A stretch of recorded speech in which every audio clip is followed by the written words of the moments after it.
All right, questions for Coach Traylor, JJ? Hey, Jeff, Lorenzo was just telling us you guys had an emphasis on, I guess, the middle eight. Can you tell us a little bit about that and how you guys prepare the players for that?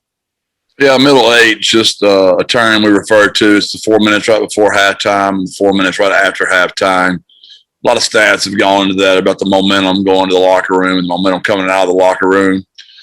We gave the analogy that we're in the eighth practice. We're right in the middle of our 15, right? So it's a great time to talk about the middle eight.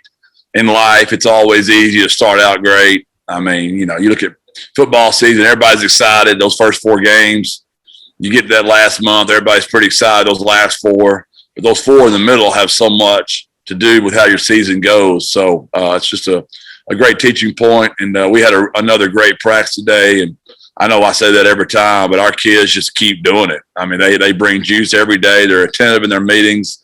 They take the field with energy. They practice the purpose, and just another great practice today. Of course, it was nice outside. The weather was cool and had a nice breeze, so it was pretty easy to practice today. Speaking of bringing the juice, one of the parts of practice we get to see when we go in there is the warm-up with Coach Philo, and he seems like he brings it every day. What's it like, just working with him? He's the absolute best. He's done everything I've ever asked him to do. He's a humble servant. That he serves those kids, man. He loves children, and he's tough, and he brings juice, and he's just a blessing. Our players know that. We know that, and I can't say enough great things about Ryan Follow and his staff. His staff is just like him.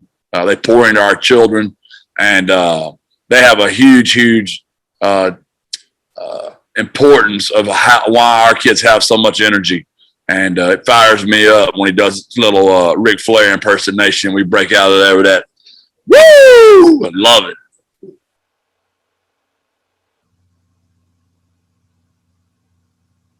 Okay, Greg. Yeah, Jeff, we've talked about that strength and conditioning component a couple of times. Now that you've gotten to see a bunch of practices, you're about halfway through. How much of a difference is it making on the field in terms of just the performance and the level the guys are able to compete at?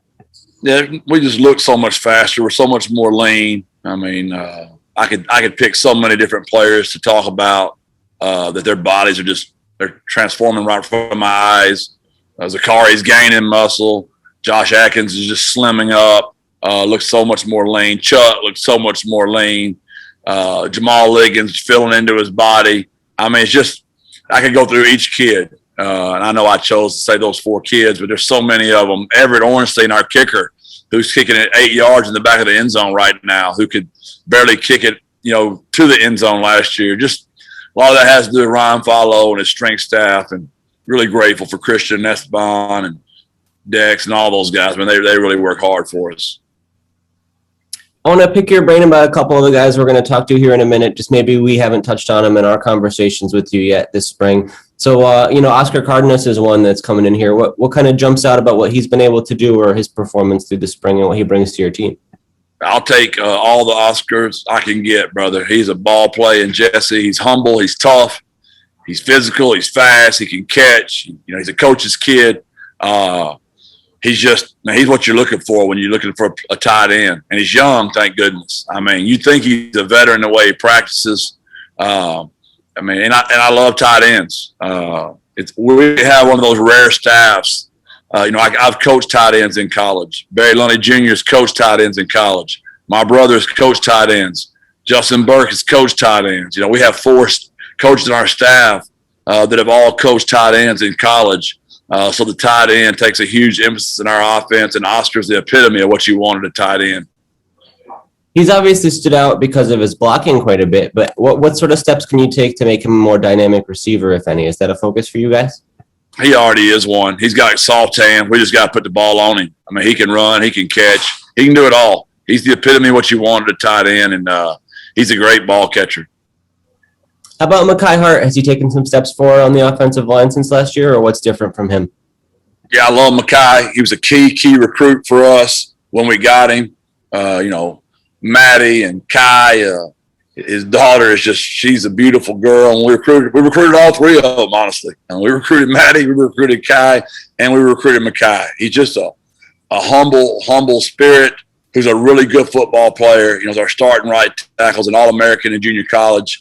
And it meant a lot for me that he trusted us enough to take care of his family and him.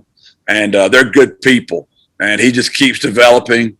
He's a leader up front now. He's pretty soft-spoken, but he leads. Him and Maka lead in a similar way. They lead by example.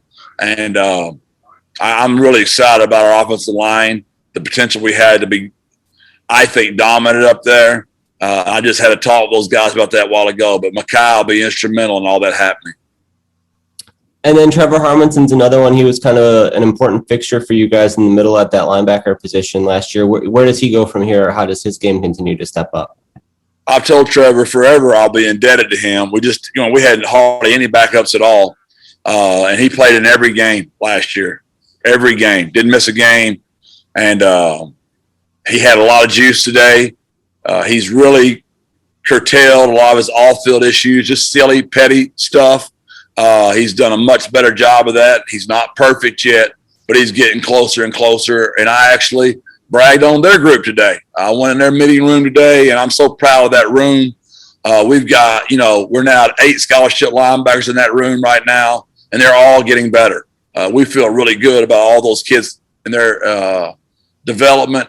And Trevor has a lot to do with that. I want Trevor to take the lead in that room, and I'm challenging him to do that, and I hope he will step forward and do that. We listened today to a guy that spoke, and I loved what they said, and I'm going to challenge Trevor. And if you're going to lead the orchestra, you got to turn your back to the crowd, and that's where we got to get with Trev. What does that expression mean to you? How do you sort of put that into context for him? Well, when you're a leader, you can't just go with the flow. I mean, the leader of the orchestra, man, his back's to the crowd, right? He's not. You got to be different. You can't be like everybody else if you're going to lead. And I'm really challenging him to do that. And slowly but surely, he's buying into that. But last year is last year. So even though I'll always be forever indebted to him, he doesn't get any free passes. I'll just always say thank you, and let's keep getting better.